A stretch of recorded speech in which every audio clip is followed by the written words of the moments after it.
Good morning, sir. You're Brandon Bell, and this is cause number 24, DCCR 1008. Mr. Bell was previously in court, entered pleas of true in a motion to revoke deferred probation, pled true to counts 2, 3, 4, 6, 7, 9, and 10.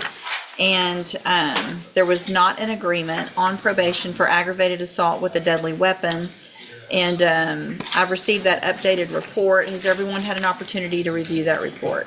I have, Your Honor, in addition to some medical documentation that Mr. Revoked has provided. Was that provided to me? Probably not. Okay. I'm sorry? Probably not. Okay. What should it have? Based on the updated report, when it goes into Spindletop and some other stuff, Judge. I don't know what you're talking about. Yeah, I mean. These are medical records from Spindletop. Okay. And there's also medical records of how he lost his leg recently from being run over by a dump truck while working. Okay. Which I think are factors that need to be addressed. Probably in addition, Judge, if I may, to the fact that you were called the complainant in the underlying case for which he is on probation. It looked like a stretch to even put him on the probation with his history, but she was very adamant about wanting probation or even non-prosecuting, and she came and testified before you the last time the motion was set so that you could advise them both with respect to the no contact order, which I don't think either one of them were following, but I don't have proof of that, but I know that's been a concern, but I had some difficulty with that portion of the case. Okay. And if the court would also remember, she was expecting another child, they are expecting another child. And Okay. So what, go ahead and make argument and then I'll. She's also controlling the checking account. He's getting settlements and he's providing the money to her for the children. They still have a house together. But he does have a place to stay, Judge, and that is his mom's, which I believe she can't go to. And my argument, Judge, is, if I may, is that he has mental health problems.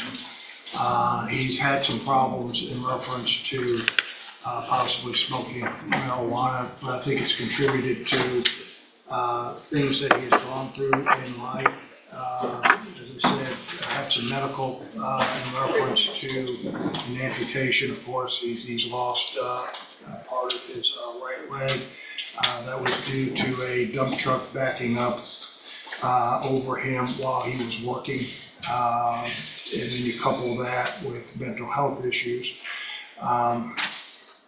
He was reporting, my understanding was he kind of was talking out of his head, as also reported by his mom. That was also outlined in the updated PSI report. We're asking, Judge, that you continue him on probation. He does have obligations with his significant other in reference to the newborn and making sure that they're taken care of, which he does have the funds that he has to be able to give to her. But if there is some program that he can have that's outpatient to maybe give him some direction. One last time, he was put on probation in April of this year, Judge. We're now in November, but the problems have been going on.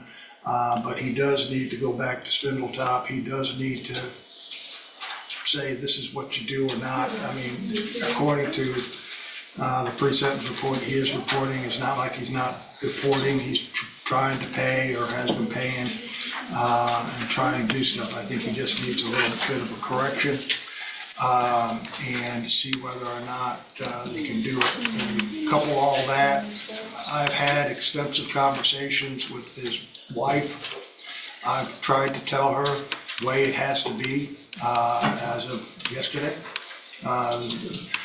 We've talked over the phone in the way that it would have to be in reference to separation until they learned how to possibly get along together. So that's what we're asking for, Your Honor. Ms. Malvino? Judge, would the court like to hear evidence with respect to counts 1, 5, and 8, Ms. Lopez? I mean, I guess it kind of depends on the Just in the context of what she has to say. Yeah, for sure. I call Ms. Lopez. Ms. Lopez, if you'll raise your right hand, do you swear or affirm the testimony you're going to give in this hearing will be the truth, the whole truth, and nothing but the truth? All right, you may proceed. Ms. Lopez, would you please state your full name for the record? Rachel Lopez. And how are you employed? I am the high medium risk officer at adult probation here in Jefferson County. And are you the supervising officer for Brandon Julius Bell? Yes. And do you see Mr. Bell to your left in the wheelchair? Yes. Affirmative, record reflect. Ms. Lopez is identified the defendant. The record will so reflect. As a condition of his probation that was granted by this court back in April of this year, 2025, was he given certain terms and conditions that all probationers are to follow? Yes. And specifically, you've had an opportunity to review the motion to revoke that was filed back in July. Yes. In account number 1, it alleges that he failed to immediately report to you his or her contact information in violation of condition 9. Can you explain that to us, please? There were multiple instances throughout the time that he was reporting where I would attempt to call the number he had provided at a previous office visit and would not be able to reach him. So then I would have to then search through his associates to find someone else who would answer, who would then say, we'll let him know you called. And so it's standard in our court orders that they are supposed to keep their contact information updated due to the fact that most of the time I cannot give out certain information to other people due to confidentiality. So it's obviously very important that you're able to reach him and advise him of the conditions of his probation center. Yes, we need updated phone numbers, addresses, things like that so that we can specifically talk to the defendant.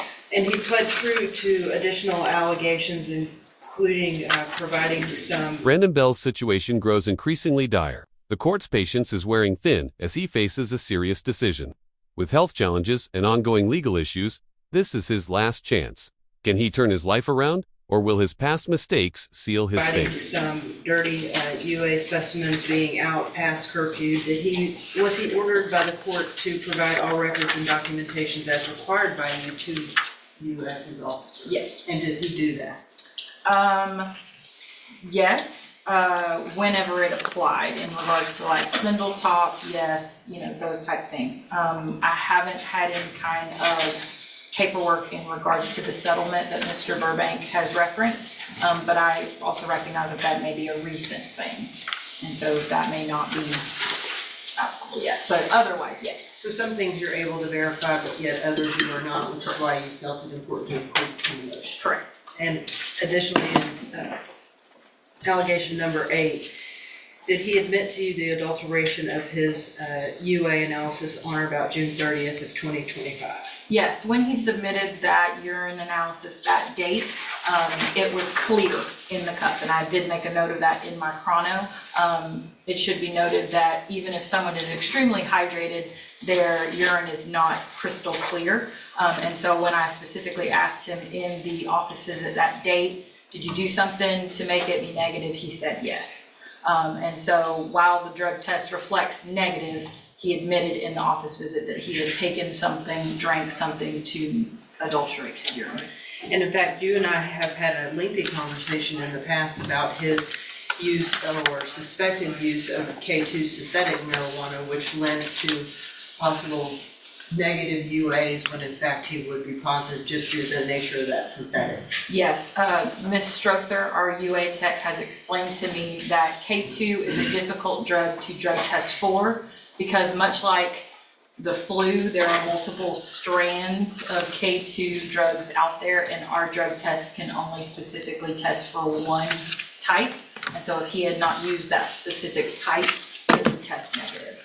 And so the incident reports that I received through Beaumont PD indicated that the effects that they were seeing in their reports indicated synthetic marijuana use. And that information is also reflected in your update to the court, correct? Correct. With respect to how his behavior appeared to be altered, involving odd hours, showing up at odd places, attempting to contact the complainant, et cetera, regardless of whether or not they mutually agreed to do so. And I believe your recommendation is very well thought out and very well put in the updated PSI. Do you have anything to add to the report? I do not at this time. You have some questions. I have some questions. Mr. Yes, sir. Ma'am, did you ever get his records from Stone County? I believe so, yes. And is he under, was he under medication? Not during the time of all of this taking place. I know that since he was out on bond. I believe he went to Spindletop as of August 11th, and that was when he began having his medication the way he was supposed to. In your report, you stated in the first or second paragraph that while the defendant does report as directed, he has made basic efforts towards paying his fees, correct? So he has been reporting to you. Correct. And then you also started receiving phone calls from the victim. Did you have any dealings with the victim at all? Were you here the last court hearing? I was.